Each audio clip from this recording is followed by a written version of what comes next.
Stylist TD Angelique. Welcome back to my channel. If you are a returning subscriber, thank you for tuning in to another video. If you are a new subscriber and a new viewer, make sure you hit that subscribe button down below. Also, make sure you turn on my post notification no matter who you are, just so you won't miss when I upload a video. So we're going to get right into it because I don't want to make this video entirely too long. I already have complications trying to film it. As you can tell by the title, today's video is going to be me letting you guys know how I grew my hair. Now, the reason that this video came about was me posting a picture, and I'll insert the picture over here, of my natural hair when I was getting it braided a couple weeks ago. And people started responding to the picture, asking me about my care regimen, about the steps that I took. So basically, I decided to make this video so I wouldn't have to tell each individual person because there were so many people asking me. I might as well have made it into a video. Plus, I needed an updated one anyways. So this may freak y'all out a little bit for those of you who are afraid of scissors. The number one thing for me, cutting my hair was the most beneficial thing that I ever could have done. So let's rewind back to whatever age it was.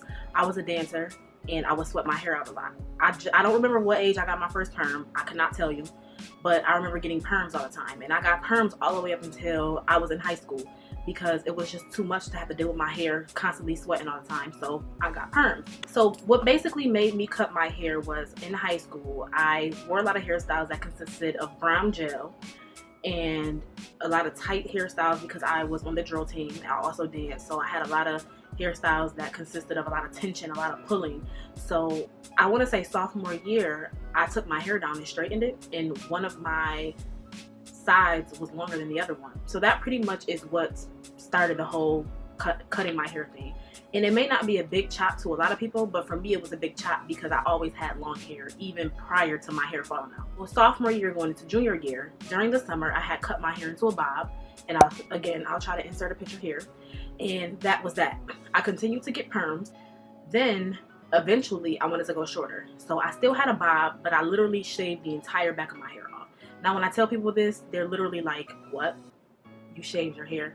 Yes, girl, I shaved my hair. And yeah, that's why I tell people growing your hair is not impossible. Everybody can have long hair. You just have to be patient. So honestly, that's the number one thing for me. I definitely did a big chop because it basically gave me a chance to start over. Going into it, cutting my hair, I did not expect for me to grow my hair back anytime soon. I was going to keep a shortcut for as long as I could. But I ended up growing it back. I'm not saying that you gotta go and do a big chop, but honestly, if you do cut some of it off, it definitely will help. I'm just saying. I started growing my hair back. I actually stopped getting perms. So I don't know what made me want to stop getting it. I just kind of made the decision one day, like, hey mom, I'm not getting any perms anymore.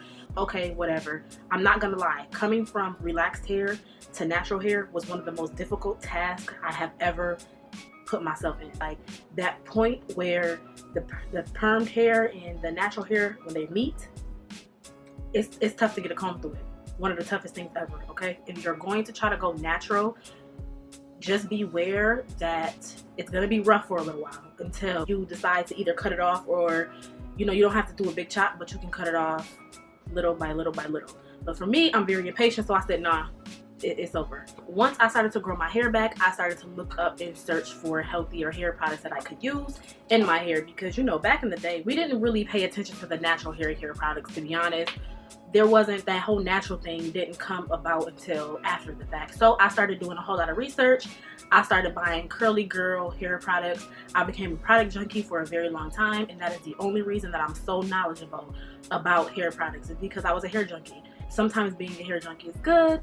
Sometimes being a hair junkie is bad, because as you guys know, if you are a natural hair care products cost a lot of money.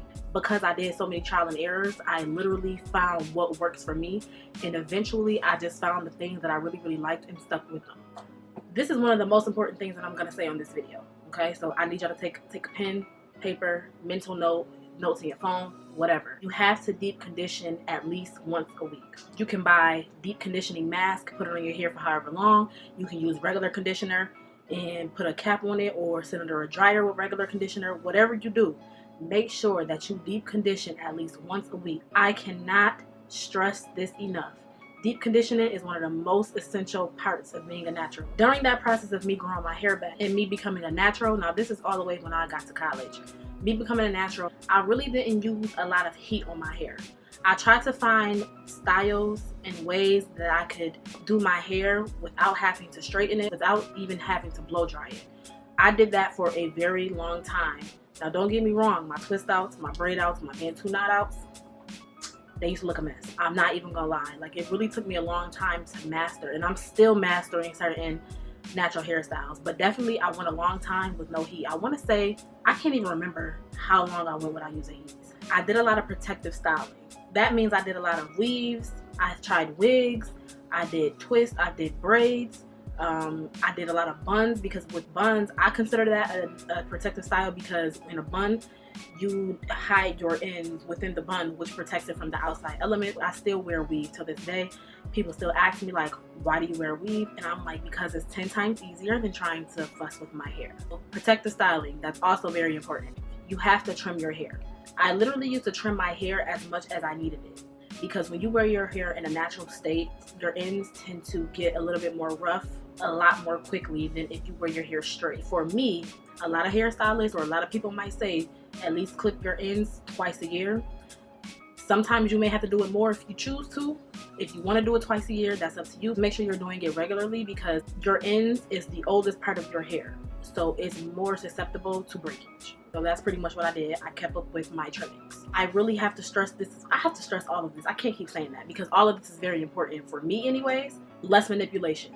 I left my hair alone as much as possible, because the more manipulation, the more you bother it, the more you do to it, the more susceptible your hair is to breakage and damage. So I would do a twist out, I would do a braid out, and I would leave it for like a week. Even when I do a braid out, my braid outs can last me 2 weeks if I let it. I'm just saying, like, anything to not have to do my hair, I'm gonna do it. Those protective styles contributes to you not having to manipulate your hair. In the story, I also used products that were moisturizing. So on top of that, I also did the LCO method. Now, I'm sure a lot of you have heard of the LOC method, but for me, the LOC method was not effective enough. So I did leave-in, cream, and then oil, because of the way that my hair absorbed moisture. You have to find out what type of porosity your hair is in order to figure out how to apply your products and what products to apply. I found what my hair liked. I found products that was very moisturizing, because my hair gets dry very, very fast if I don't put the right things in it, if I don't put them in the right way. So like I said, I did LCO instead of LOC. That's just what worked for me. I'm not saying that's what's going to work for everybody, but you really do have to do a lot of research. You have to do a lot of trial and error, and most importantly, guys, it's going to take a lot of patience. I'm not going to lie. I cut my hair off in 2011, I want to say. I started growing my hair back in 2013, somewhere around there. It is now 2020, and my hair is below the bra strap. Yes, my hair is below bra strap length. It took a while. It wasn't something that happened overnight.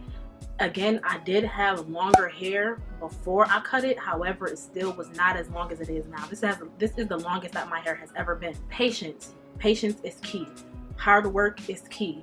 The research that you do about your hair is key. The things that you put in your hair is key. Those are just the things that helped me, and a lot of research on YouTube helped me as well. But again, now we're in a different time where certain products are on the market that we didn't have back then, but still, I made do with what I had. So it's not impossible. If you feel like your hair is not growing, believe me, it's not that your hair can't grow, it's just that you may be doing something wrong. You might want to tweak your regimen, your routine. You just basically have to try things, but don't give up. It can happen. I'm just gonna rewind and go back over those important steps again, just to wrap up this entire video. So I cut my hair.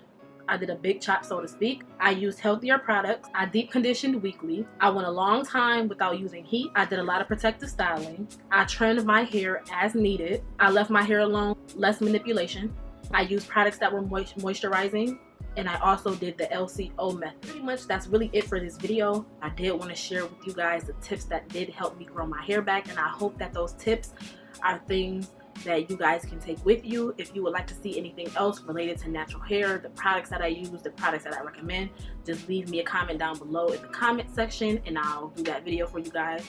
So with that being said, that's all for today, and I'll see you guys in my next video. Bye.